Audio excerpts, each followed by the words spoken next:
Hello everyone, and thank you for the invitation to speak today. I'm sorry I couldn't be there in person. So, I'm Robert Davies with the Utah Climate Center, and over the next 30 minutes or so, I'll briefly overview the topic of global climate change. Well, let me start by saying, if this is how you feel about this topic, it's completely understandable. The sheer volume of confusing and conflicting information in our society on this subject is staggering. And this is because this topic of climate change is really two topics in our society. There is the science of climate change, and then there is the public issue of climate change. The science is about the physical phenomenon itself.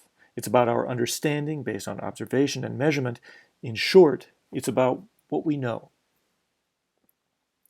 The public issue, on the other hand, is not so much about the phenomenon as it is about us.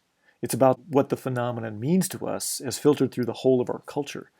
In short, it's about how we respond to what we know. This is, of course, a critically important aspect of the topic, but for the remainder of this talk, we're going to focus on the physical science. So, what do we know? Well, it turns out quite a lot. And let's start with global warming. Here's what it looks like. Here's how the different locations on the planet have warmed from the end of the 19th century to the middle of the 20th to today. And we'll look at this again, and the transition of locations from blues to reds represents the warming of those locations. And the darker the red, the more the warming. So from the end of the 19th century to the middle of the 20th to today.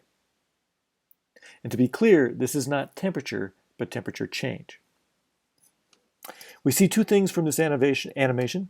First, essentially every place on the planet has warmed. And second, this warming has not been evenly distributed. In particular, we see the North Polar region has warmed substantially more than the rest of the planet. We call this polar amplification, and I'll have a little bit more to say about it shortly. Taken as a whole, the planet has warmed about 0.8 of a degree Celsius over the past century or so, most of that in the past half century. That's about 1.5 degrees Fahrenheit, and for future reference, you can convert a change in Fahrenheit by roughly doubling the change in Celsius. Right, so that's what global warming looks like. But how do we know? How much confidence do we have in this assessment? To answer this question, let's spend just a few moments overviewing the body of evidence that has convinced scientists that global warming is indeed happening. And it is, in fact, an enormous body of evidence, comprising direct temperature measurements of our recent climate past, observations of how the Earth system is behaving and responding, and indirect or proxy measurements that tell us about Earth's much more distant climate history. Direct measurements come from surface-based instruments, both on land and in the oceans, from balloon-based instruments that gather data high into the atmosphere, and also from satellite-based instruments that infer surface temperatures from high above the atmosphere. It's important to note that each of these instrument categories is independent from the others, and they're all seeing essentially the same thing. The planet is warming. It's like having different witnesses to the same event. When they all tell essentially the same story, we have more confidence that what we're hearing is true. But there's more. We also observe the Earth system behaving in a manner that is consistent with what our instruments are telling us. Earth's cryosphere, for example, all of the frozen bits on the planet, that's continental ice sheets, the polar ice cap, mountain glaciers, tundra, are melting. Also compelling, all of the living bits on the planet, the biosphere, are also behaving in a manner consistent with a globally warming climate. Species are migrating away from the equator and toward the poles and upward in elevation. Life cycles are adjusting as one would expect, with earlier blooms in the spring and later dormancy in the autumn, for example. And the kinds and numbers of species, biodiversity, is also being noticeably impacted both regionally and globally as those species that are able are relocating and those that are not decline. And so again, many witnesses to the same event telling consistent tales, adding to our confidence that the story we're getting is true. And in this case, it's that the Earth is warming. But is it possible that all this is just part of some much longer and natural climate cycle? After all, the direct instrumental record only goes back about 150 years or so. It would be nice to place this recent change in the context of a much longer climate record.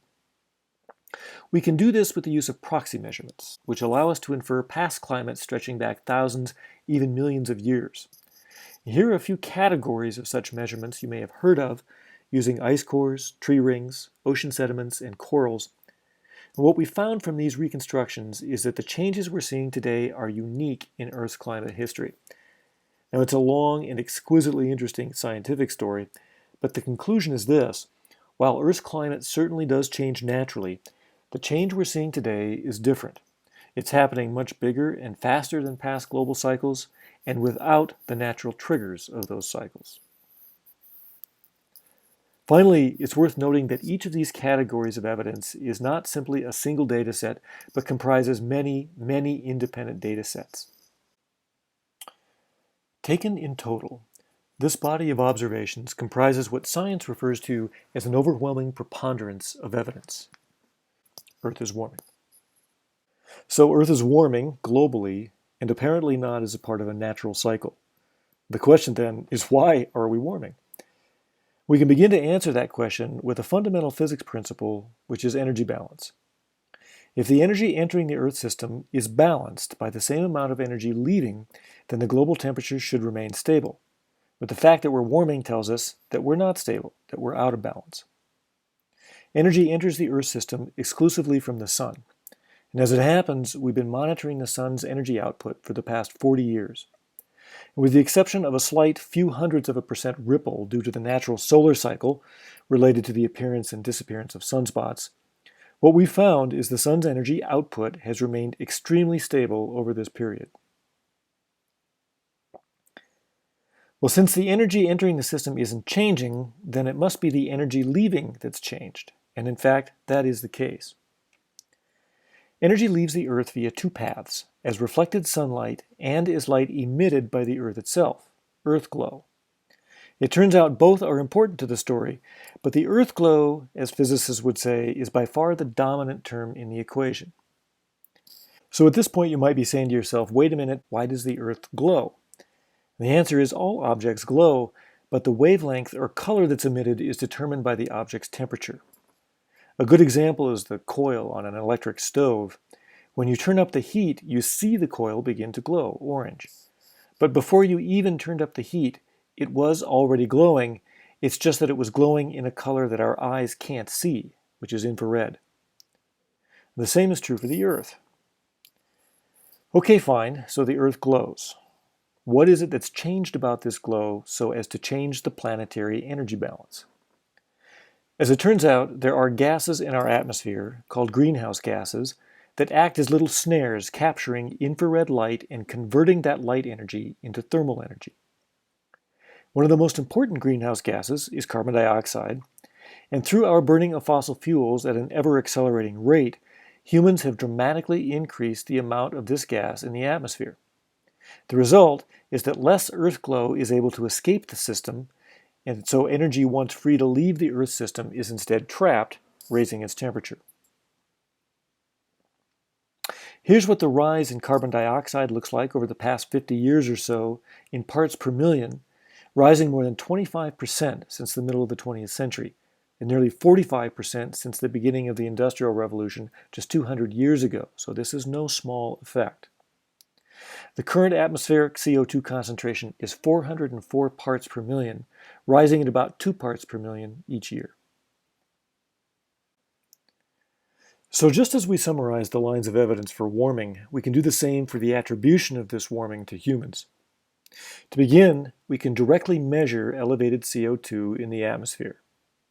And in this rise, we can further measure the particular flavor or isotope of carbon produced by the burning of fossil fuels. We can directly attribute the rise in carbon to fossil fuels. There's a fossil fuel signature. We can measure the effect of this elevated CO2 on the amount of infrared light leaving the Earth system. Namely, we see less of it leaving the system. And we measure the absence of any increase in solar energy entering the system. We can also observe responses in the Earth system consistent with warming of the atmosphere from below, that is, with greenhouse gases. For example, the increased warming we see in the high northern latitudes, that polar amplification we looked at earlier in the talk, is an expected result of greenhouse warming, as opposed to, say, warming from the sun. Physics also predicts that warming the lower atmosphere with greenhouse gases will result in a cooling in a particular layer in the upper atmosphere, the stratosphere. And this cooling is in fact observed as predicted. Finally, we can see that the greenhouse gas hypothesis is our only explanation consistent with known physics. I call this the "can you hear me now" consistency. And it goes like this. The fundamental physical equation that tells us that a molecule of carbon dioxide will absorb a certain color of infrared light is the exact same equation that allows us to build smartphones, or any other solid-state electronics for that matter. It's called the Schrödinger equation, and among other things, it describes the interaction between light and matter. So if you've ever held your phone to your ear and said, "Can you hear me now?" and gotten a yes back, you are a believer in greenhouse gas warming. We'll put it another way, if someone's going to contend that the human addition of carbon dioxide to the atmosphere will not warm the planet, they have to tell us why not, because extremely well-established physics tells us it should, and it is. All of this, then, is a clear and overwhelming preponderance of evidence for a human fingerprint on the warming that we've observed. Right, so just how big is this energy imbalance? Glad you asked. It's about 2.5 watts per square meter all across the surface of the planet. So let's try to get a handle on just how much energy this is. Well, to begin, it's about 1 Christmas tree light's worth of energy for every square meter on the planet. Or, in total, about 4 atomic bombs worth of excess energy being absorbed by the Earth's system every second. That's about 1,000,000 bombs every 3 days. So if you're imagining 1,000,000 atomic bombs going off every few days and thinking that it should probably have an effect on the planet, you've got the picture. It is having an effect, and we're observing it. Interestingly, only about 2% of this excess energy is staying in the atmosphere. 2% is warming the land, another 2% is melting ice, and more than 90% is being absorbed by the oceans. Now that might seem like a good thing, but it's not all rosy, as this energy is raising sea levels through thermal expansion of the water and having an increasingly severe impact on marine ecosystems. This uptake of massive amounts of energy by the oceans also gives rise to a year-to-year fluctuation or variability in global surface temperatures, and this can be a source of confusion for some. So let's take a look. Here's what the warming looks like if we calculate a single global average temperature for each year going back about 130 years.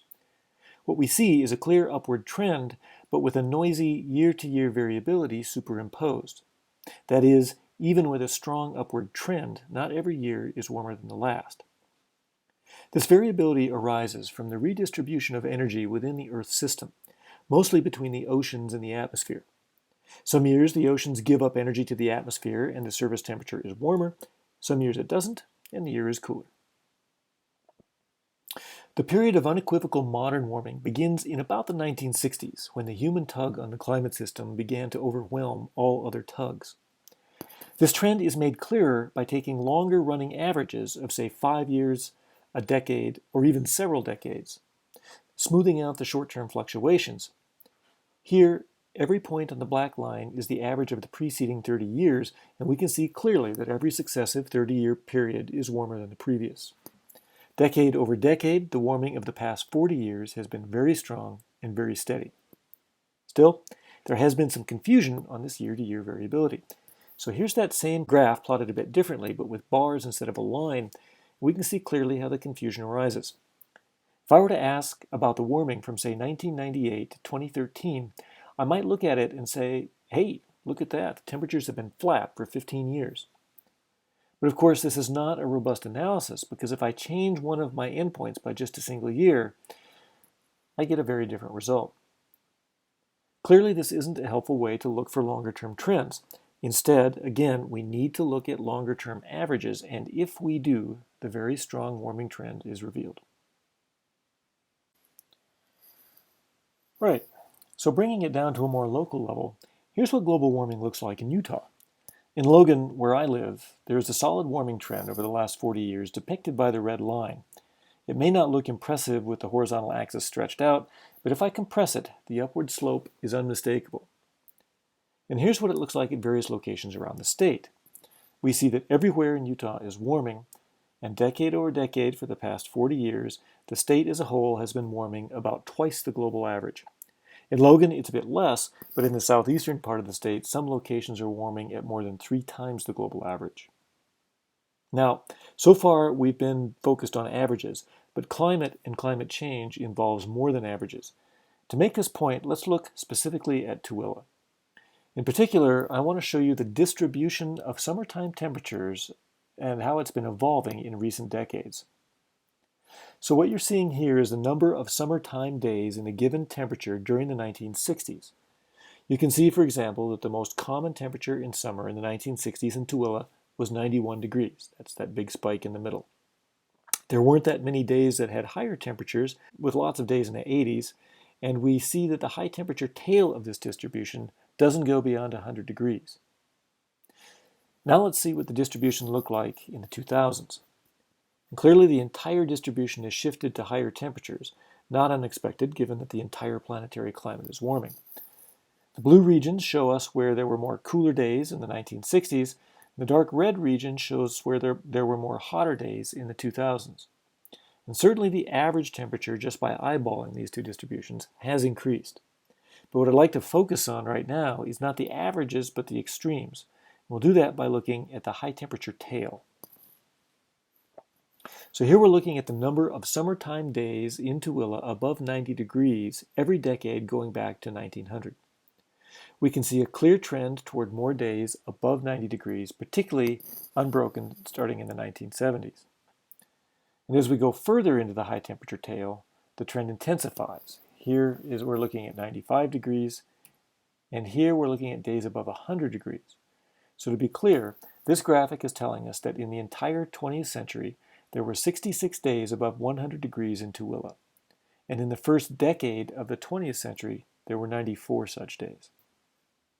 And the trend only intensifies as we go still further into the high temperature tail. Days above 101, 102, and 103. This graphic tells us that there were 4 days in the 20th century above 103 in Tooele, 28 such days in the first 10 years of this century. And it is in fact changes in extremes, more so than averages, that are important for quite a number of impacts in ecosystems as well as for human health. Which brings us to the topic of impacts, and the question, is a few degree rise in temperature really that important? And this brings us to the distinction between global warming and climate change. And global warming is what we've been talking about up until now, which is rising temperatures. But to really see this topic for what it is, we need to recognize that when you change the temperature, you change everything else about the climate system. Precipitation patterns, storm behaviors, weather variability, the ocean, the oceanic environment, living systems. You change where the water is and isn't, where the food grows and doesn't, whole ecosystems, soil characteristics, and the list goes on. Climate change, then, is a much, much bigger topic than global warming. To talk about impacts, then, it seems clear we need to talk about impacts to both natural and human systems. With a limited time, I'd like to focus on just a few of these. To begin, a warming atmosphere will see an increased intensity in the hydrologic cycle, the water cycle. A warmer atmosphere can hold more water vapor, and so evaporation increases, tending to dry already dry places. Then when you do get a storm, there's more water in the air to come down, and precipitation events are stronger as well. And both of these trends have been measured globally over the past 4 decades. Another impact of a warming climate, not surprisingly, is longer and more intense heat waves.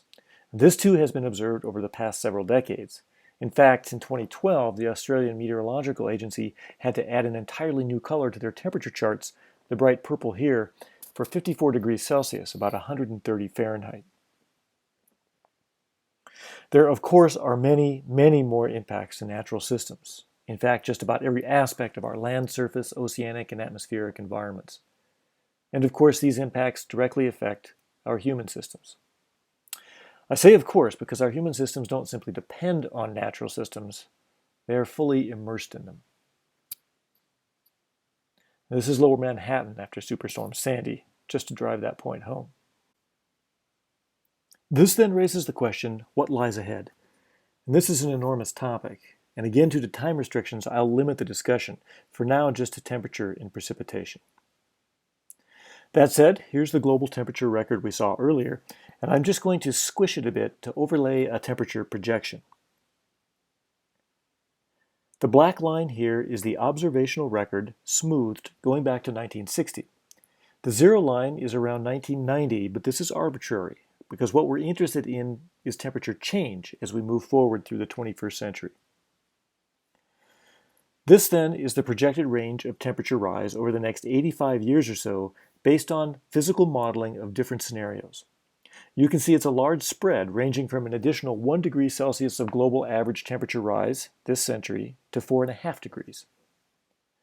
So, to a 95% probability, temperature rise by the end of this century will lie somewhere in this spread. The uncertainty in this spread is depicted by the different colors. The yellow represents uncertainty due to year variability. That's just the size of the short-term squiggles we saw earlier. The blue range represents the uncertainty due to our imperfect understanding of the physics of the climate system. And the green range, though, by far the largest, is uncertainty based on human behavior, specifically how much fossil fuel will we burn in the coming decades. The lower third of this range corresponds to low carbon scenarios, where we move away from fossil fuels quickly. The upper portion corresponds to the higher carbon scenarios, and this is the trajectory that we're currently on. Now it's worth dwelling on this visual for just a moment. What this graphic is telling us is we can expect at least an additional 1 degree C of global average temperature rise this century, for a total of nearly 2 degrees since we've already warmed nearly 1 degree, to perhaps another 4.5 degrees for a total of 5.5 degrees. It also indicates that if we're on the low end of this range, temperatures are leveling out by the end of the century. That's if we follow the low carbon scenarios. But on the high end, our current trajectory, temperatures are still rising by the end of the century. So these are very, very different futures. And this graph also tells us one more thing, and that is that which one of these futures comes to pass is still up to us to choose. Almost all of the uncertainty here is in the green range under our control. To place these projections in context, let's visualize it this way. Consider a thermometer drawn to scale. 45 degrees Fahrenheit on the left is the global average temperature at the depth of the last ice age about 20,000 years ago. 75 degrees Fahrenheit on the right is the warmest we think the planet's ever been about 55 million years ago. The green oval is the range in which we humans have existed for our entire roughly 200,000 year history. The region between these two lines is where human civilization has existed for its roughly 10,000 year history. The purple depicts the projections we just saw a moment ago in degrees Fahrenheit. And as we can see, no part of the purple overlaps the green. That is to say, we are currently on track in the next few decades to leave, by a wide margin, the historical human climate. This is the state of the mainstream science. This understanding, of course, comes to us from models, and let's make sure we understand the term model. It's another word for physics. And not climate physics, just physics. The same physics we use to describe cell phones and jet engines applied to the climate system. This is a projection for North American temperature increase this century under a high emission scenario, which again is the emissions path we're currently on.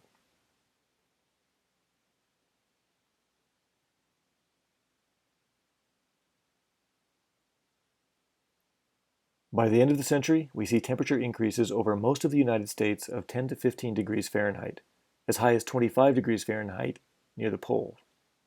We can compare this with the end-of-century projection under a low emissions path, which still indicates significant change, up to 5 degrees Fahrenheit for most of the nation, but very different from the high emissions scenario. We can look at the same kinds of projections for soil moisture, which take into account both temperature and precipitation projections.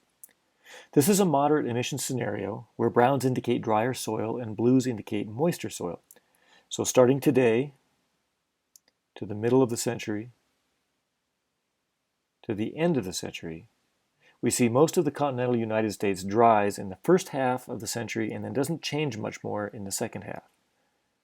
Again, this is for a moderate emissions scenario. We can back this up and run it again under a high emissions scenario. Our current path from today to the middle of the century to the end of the century.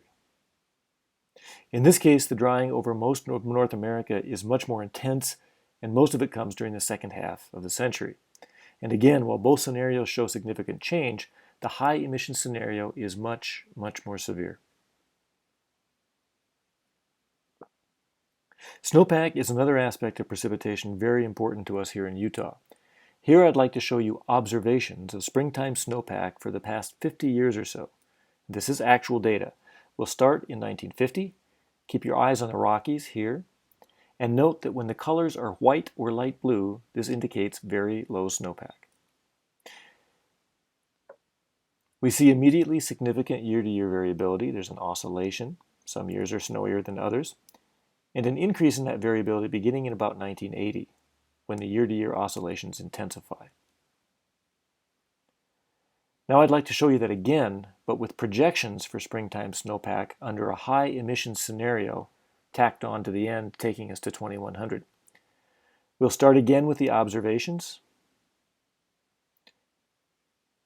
We see increasing variability beginning in the 80s.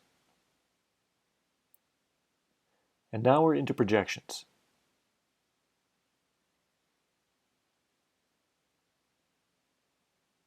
The modeling shows us essentially zero springtime snowpack as we move into the second half of the century,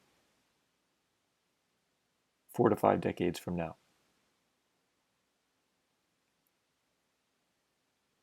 Right.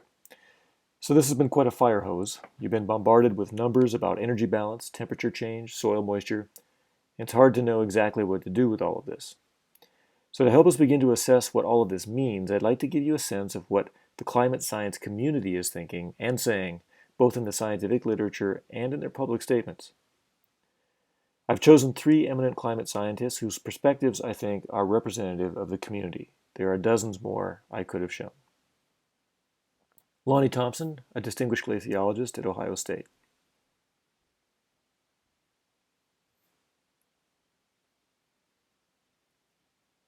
James Hansen, one of the most distinguished climate scientists in the world.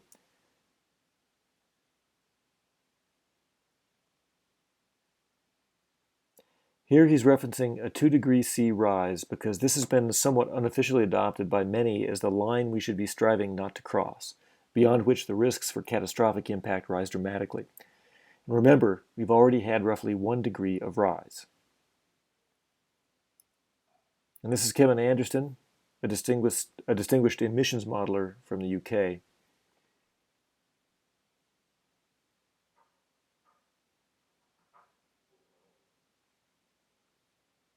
When Anderson says high probability of not being stable, he's talking about a tipping point, beyond which the climate system will move to a much, much different state, perhaps as much as 8 to 10 degrees or more warmer than today. That's Celsius.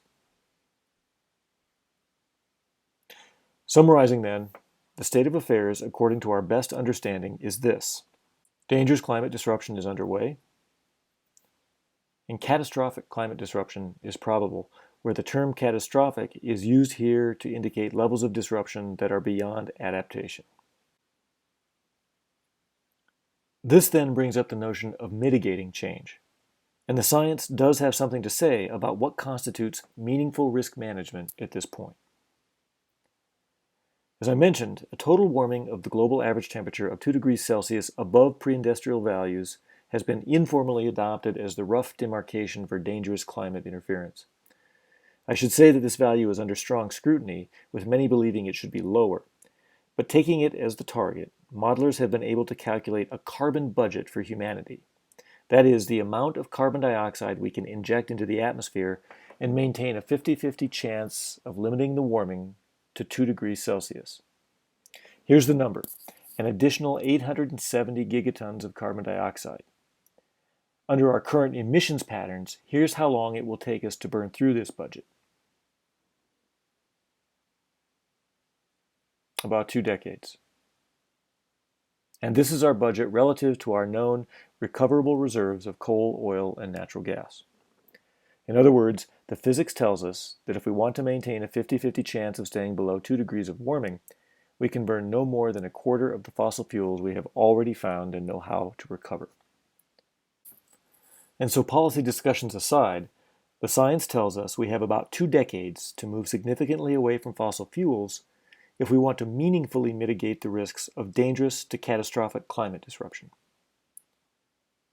And so not only are we the first generation to understand this phenomenon of anthropogenic climate change, we're quite likely the last generation that can do anything about it.